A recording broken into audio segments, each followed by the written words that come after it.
きなものは強いやつ。弱さくらはるかだ。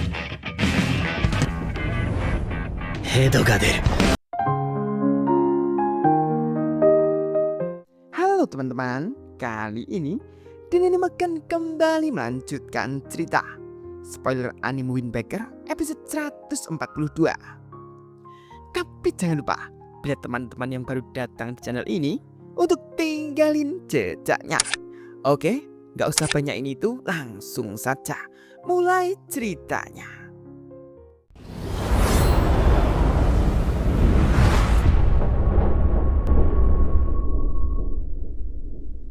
Di saat perjalanan mengikuti Rakta, Sakura menanyakan ke Nire, "Hei, ada apa sih?" Nire menanggapi, "Aku nggak tahu." Sakura mengatakan, "Dia bilang kita tim kebersihan." Nire menanggapi, "Mungkin emang seharusnya ada tim kebersihan yang akan datang, dan kita malah dikira sebagai tim kebersihan itu."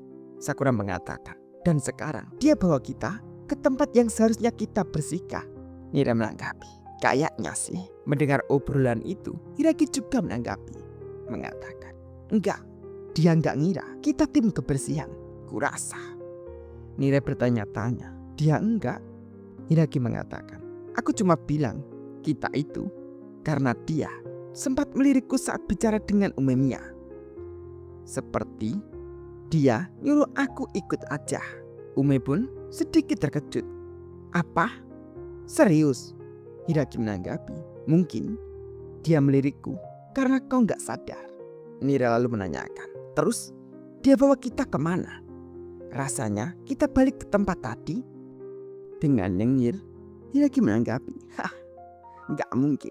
Nira pun sampai bingung, mengatakan, "Dia akan membawa kita keluar dari sini. Dia mau mengusir kita." Hiraki menanggapi, "Anggap aja dia cuma akan mengusir kita." Mendengar itu, Sakura lalu mengatakan, "Apa yang kau omongin? Kita datang ke sini buat nyari Suwo. Akhirnya kita menemukan salah satu orang Rechanpuru, dan dia langsung mendatangi kita.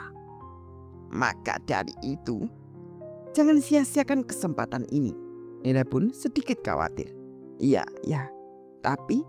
Melihat itu, Hiraki mengatakan, "Nire berhak buat khawatir." Sembari akan memakan obat mahnya, masih mengatakan, "Ini jauh di luar dugaan kita. Ini gak baik buat perutku." Umemiya pun sedikit menenangkan, "Semuanya bakal aman kok.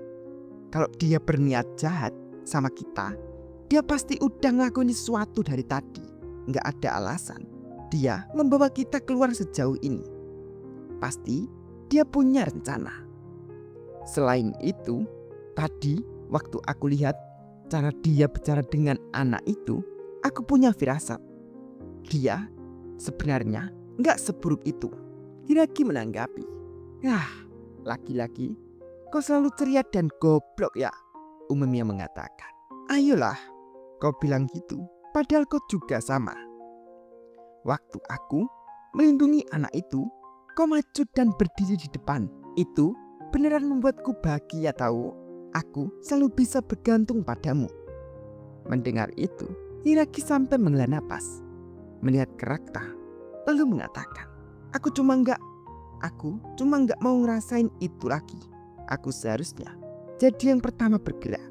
Namun tiba-tiba perjalanan mereka terhenti karena melihat Rakta sedang berbicara dengan warga di situ dengan bahasa yang mereka gunakan yang tidak diketahui oleh mereka para Bofuril. Mereka pun hanya bisa bertanya-tanya.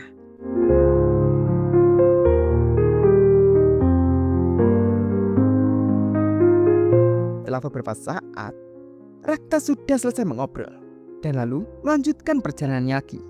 Dan di saat itu, Umemiya mendekat ke Rakta, menanyakan, "Kalian tadi ngobrolin apa?" Rakta menanggapi, "Cuman obrolan ringan. Mereka menanyakan apa yang tengah kulakukan. Dan aku udah bilang, aku lagi nunjukin jalan kepada tim kebersihan di kota ini." Umemiya mengatakan, "Wah, beneran?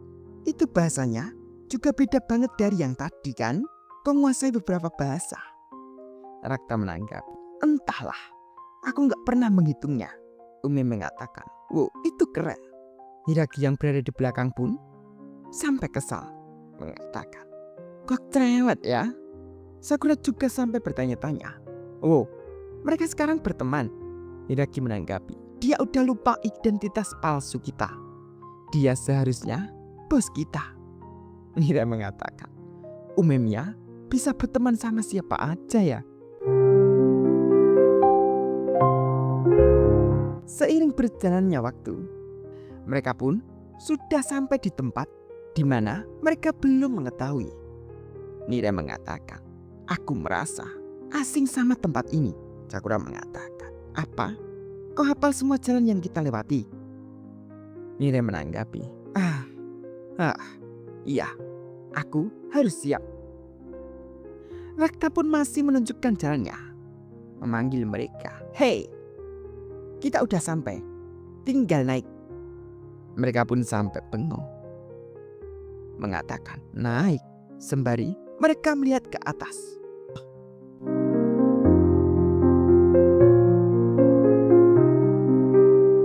Dan mereka pun mengikuti saja, menaik tangga di lorong yang berada di tempat itu.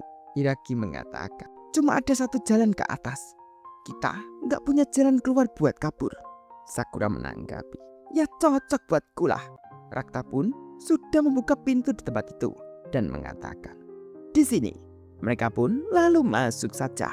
Setelah mereka melihat tempat itu, mereka sedikit kaget. Umi mengatakan, oh, kita di atap. Ini kayak atap Furin. Nggak ada yang nunggu di balik sudut atau apa kan? Nira menanggapi, kita tinggi banget di sini. Sakura pun sampai bengong. Dan lalu berjalan ke tepi pagar tempat itu. Sembari melihat suasana di kota itu, mengatakan dalam hatinya, Suwo ada di suatu tempat di luar sana. Angin pun terus berhembus, daun-daun terus berjatuhan.